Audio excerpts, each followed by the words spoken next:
Okay, so first we're going to be analyzing the Allsides media bias chart.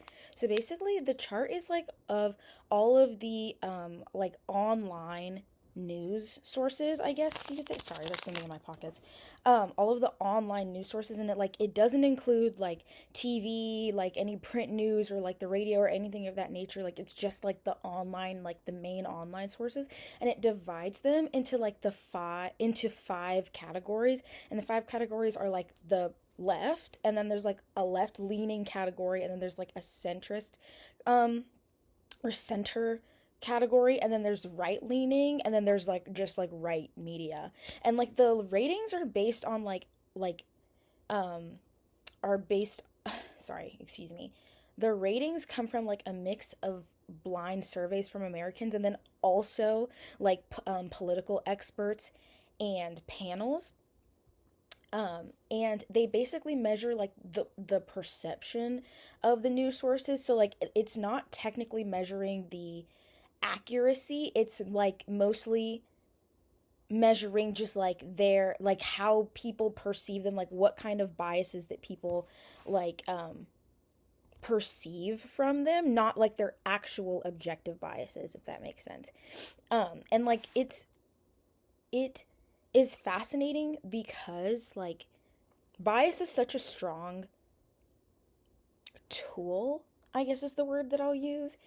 And especially in today's like political climate, and especially with the way that social media and the news works today, like the news is no longer just like an information source. It is also like a political source to sway people one way or the other. And with the age of social media, people believe pretty much anything they see on the internet. I mean, like most times there's so much misinformation that gets spread, especially amongst like TikTok and Instagram and Twitter. Oh my gosh, Twitter is a cesspool of misinformation. Uh, so when you have news sources that are biased one way or the other, and then you have people consuming that information, like they are swaying people, whether people realize it or not, they're being swayed a certain direction. And if you are, I shouldn't say if you're an intelligent person, but if you're a person who seeks the understanding of like where you're like what sources you're getting your information from, and like who is giving you the information, if you're a person who is curious about that and does your research, then you'll know, okay, I'm the source that is giving me this information might be like a right leaning source. So maybe this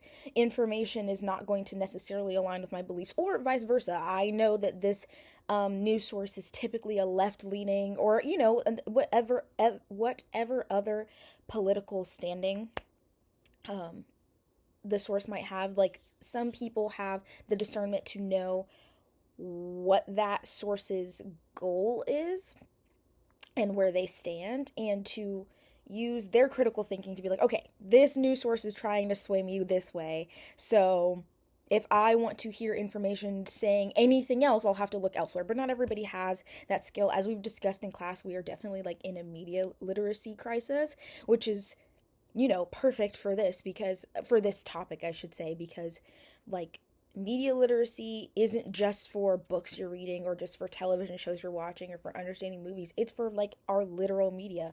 Understanding where your information is coming from is critical to actually properly consuming that information. So I looked up the Alex Preddy shooting under MSNBC, CNN, Newsweek, Washington Times, and Fox News. And so I'll start with MSNBC. So, MSNBC, I read an article from them that was titled Alex Preddy Demonstrated the Right Kind of Masculinity, which immediately like coincides with their left leaning position on the chart, or not left leaning, left position on the chart. And they discussed how like Alex Preddy was a nurse, and they talked about like who he was as a person, and that there were like multiple videos of the account, like multiple videos of the incident that showed that he was not the aggressor, and that he did not point a gun at the at the ICE agents, like some other news sources were saying, and that he wasn't trying to attack the ICE agents, but instead was trying to defend a woman by shielding her with his body, and that was how he got shot. And they were saying that like even though he did have a gun with him on the scene, like some of the accounts from people were saying that like he pointed the gun at them and that's why they shot, but this news source is saying that in the video the ICE agents took his gun from him before they shot him, so he didn't even have a gun like available in that altercation, this news source is saying. um and they got interviews from his family, and they sympathized with his family a lot. They talked about how they were sad for his family, and they had his mom talk about how devastated she was about the situation and how unfair it was. And then there's actually a direct quote that I found super interesting, and it says, Alex Preddy's final act in life was to try and intervene on the behalf of a woman who appeared to be in danger. He of course knew that the immigration agents in the city had at times acted viciously and had recently killed a protester, but he stepped in anyway. That took guts, and he paid with his life. I think that that is an extreme, like, even though I tend to be more left leaning, that is an extremely biased wording of the situation, and it gives them a clear stance. They believe that he was brave, and he paid with his life trying to defend a woman who didn't deserve to be in that situation. So I thought that was really interesting. Even though, like I said, I tend to be more left leaning. I found it really interesting how like 10 toes down they were about defending him and being on his side for the situation.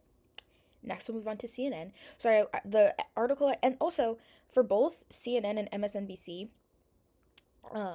I really could only find like one main article with all of the information. Like they didn't have a bunch of little articles. It would be like a main article about the actual incident itself, and then any other articles would be about other things that had happened in Minneapolis, but not the Alex Preddy situation. So I'll preface with that. So CNN had an article titled "How Two Federal Agents Escalated an Encounter with Alex Preddy into a Deadly Shooting." And so they talk about the moments leading up to the shooting and how the two federal agents were extremely aggressive towards Alex Preddy and the other civilians involved in the situations. And they say that the actions of the federal agents were actually extremely indicative of the violent behavior that they had previously been demonstrating. And they actually said that this specific instance illustrates the dangers of flooding American cities with officers ill-equipped to deal with protesters in urban environments. That is a direct quote from CNN.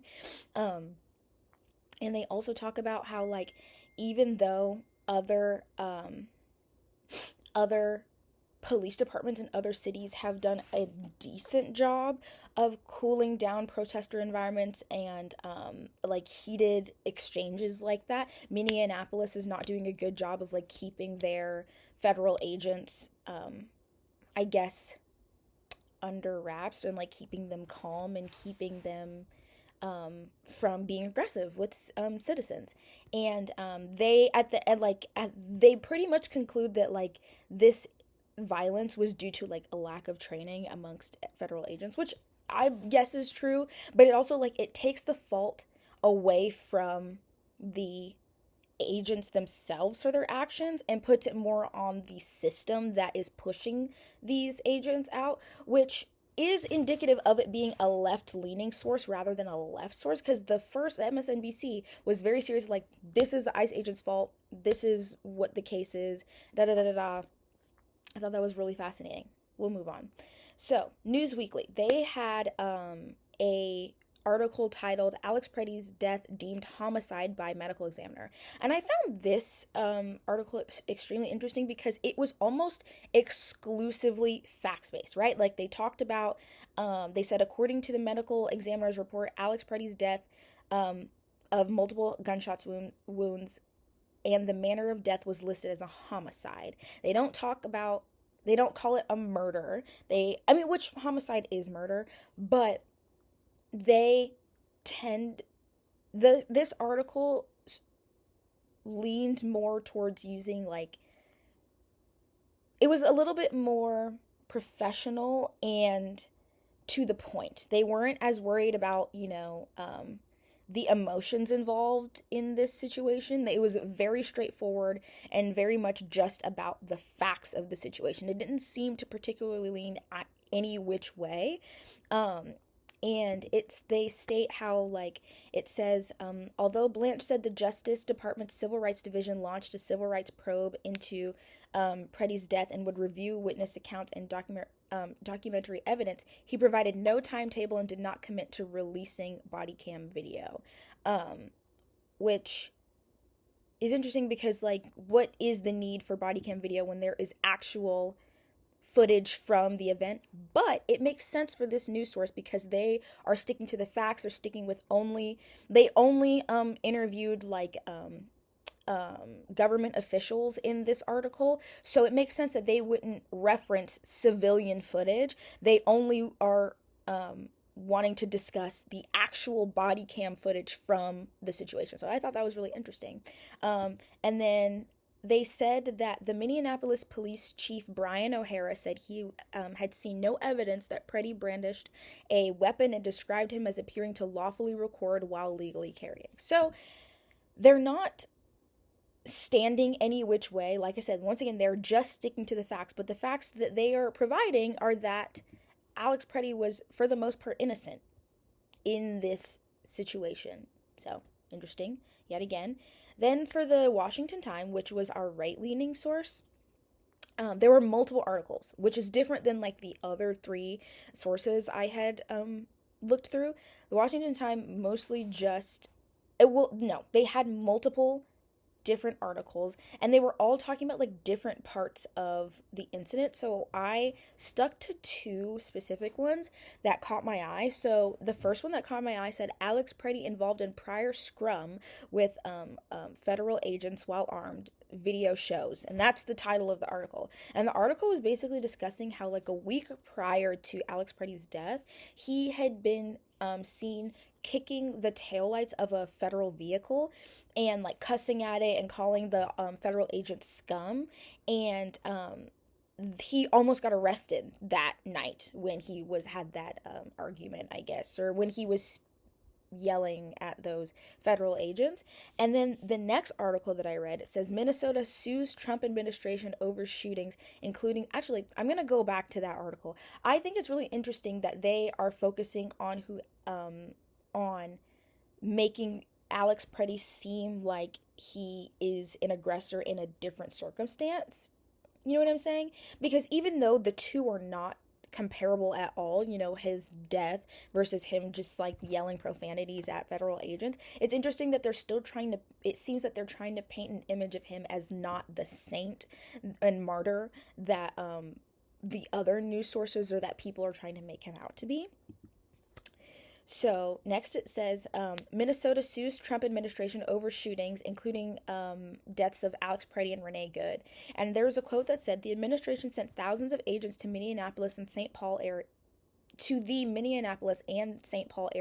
for the immigration crackdown as a part of President Donald Trump's national deportation campaign. The Department of Homeland Security considers its largest immigration enforcement operation ever a success, but was staunchly criticized by Minnesota's leaders and raised questions over officers' conduct.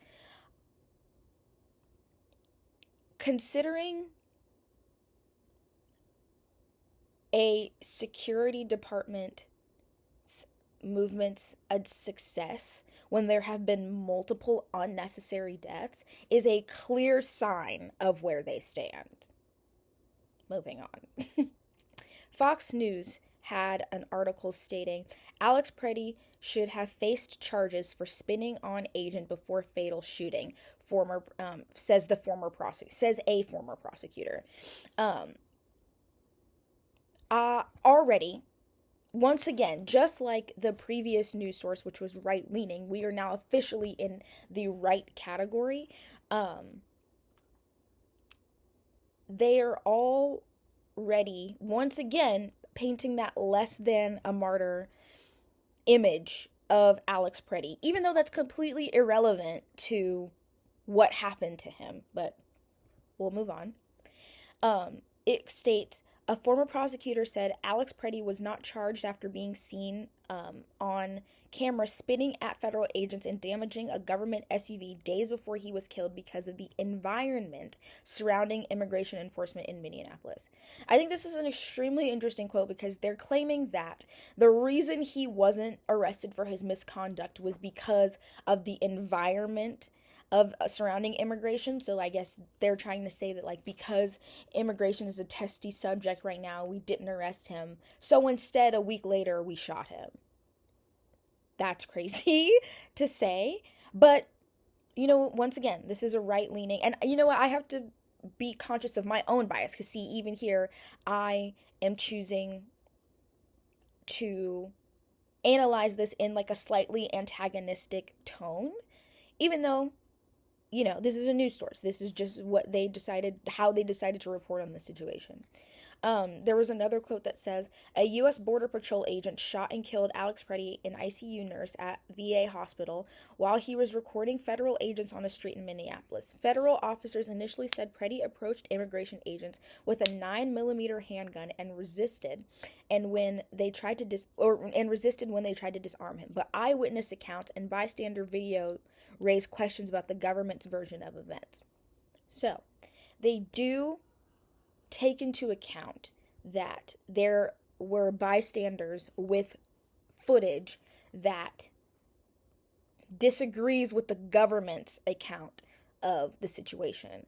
However, they do not discuss what is actually in the videos, because in the other two articles, in the CNN article and the MSNBC article, they actually blatantly discuss what was in the bystander videos.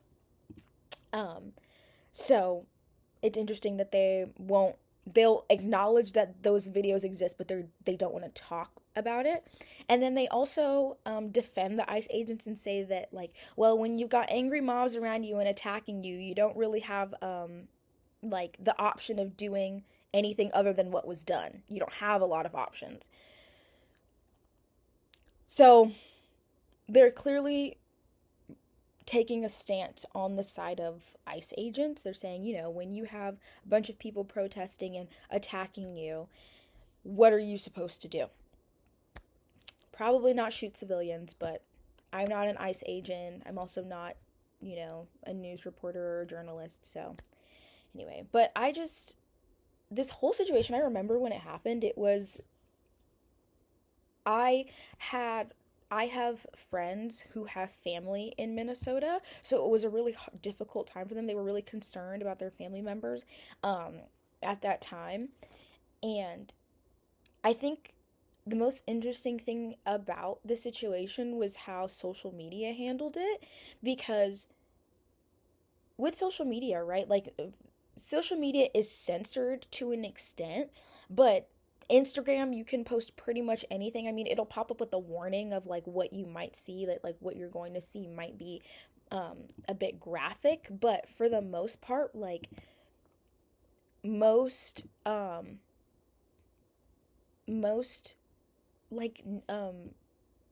social media platforms are really good about like just letting you post whatever. So there was so much raw footage of what actually happened everywhere. So it was really hard for like social media to act as if he wasn't wrongfully shot, because there was footage. And when you have bystanders who were actually there posting their personal accounts of what happened, it's almost impossible. It's not impossible, but it's harder to not have the perspective of what actually happened, if that makes sense. So, yeah, I know on Twitter, leftists were very loud and angry on Twitter, and I remember like more conservative and right-leaning like people had a difficult time kind of combating that and speaking their truth because there was footage. There was raw footage of what actually happened. It's hard to argue the evidence, even though, it seems that let's see, let me remember that the Washington Times and Fox News, even though they didn't deny what happened, but they skated around the civilian footage a little bit. So, yeah. It it really is interesting how, like, news sources that are supposed to provide you the facts are allowed to give so much of their own personal feelings when they are addressing things of this nature. Um, but we also do need to hear, the opinions of people. And it is fascinating to see the way that the right thinks because it gives perspective. And even though I don't necessarily agree with the way that the Washington Times and Fox News addressed the situation, it definitely makes more sense as to why conservatives are so 10 toes down and so hell-bent on their feelings about things of this nature, because the news sources that are for them are so have such a clear stance. And even, like, I think it's even crazy the way that MSNBC, was so clear about their stance. I feel like with situations like this, it should be the facts, you know? But I guess that's the point. We're not in a point in time socially or politically for facts to be everything. Um and that's scary and kind of sad to think about, but it's just not the world we live in anymore. Everybody's opinion, social media has created a world where, like, everybody's opinion has to matter all the time. And so it's even bled into our news. And not to say that, like, news sources haven't always been somewhat biased in some way, somehow. It's just, it feels like it's even more glaring today with all that we have going on with our current administration. So